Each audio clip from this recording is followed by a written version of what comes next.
High guys, നമസ്കാരം. ഇപ്പോൾ ഒളിവിലാണ്. എവിടെയെന്നൊന്നും പറയാൻ പറ്റൂല. അപ്പോൾ ഒരു കയ്യബദ്ധം നാറ്റുകരുത്. പുതിയ ചാനലാണ്. അപ്പോൾ ഇതിലായിരിക്കും എല്ലാ കാര്യങ്ങളും വരിക. ലൈവ് ആണെങ്കിലും വ്ളോഗ് ആണെങ്കിലും എല്ലാം. സത്യത്തിൽ എന്റെ അവസ്ഥ നിങ്ങൾക്ക് അറിയാൻ പാടില്ല എന്നിട്ടാണ് നിങ്ങൾ ഇങ്ങനെയൊക്കെ സംസാരിക്കുന്നത്. രക്ഷപ്പെടാന്നുള്ള സ്ഥലം എവിടെയാ? സ്നാപ്പായിട്ട് പിടിച്ചു കൊടുക്കാനല്ലടാ. നിങ്ങളുടെ ഉദ്ദേശം നടക്കില്ല. എല്ലാരും പോയി മനസ്സിലാ.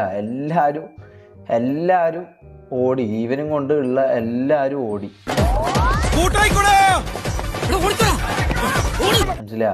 ഞാനും ഓടി, മമ്മു ഓടി, ജാസ് ഓടി, എല്ലാരും ഓടി. കാരണം അല്ലെങ്കിൽ നമ്മളെ പിടിച്ചിട്ടിട്ട് നമ്മളെ ഇതിന്റെ ഇതാക്കിയിട്ട് ബാക്കി ഇതേതാണ്ട് എലിക്കണിയിൽ സുന വെട്ടതുപോലെ. സുന വെട്ട എടുക്കാനും പറ്റില്ല, കെണി ചുമന്നുകൊണ്ട് നടക്കുകയും ചെയ്യണം.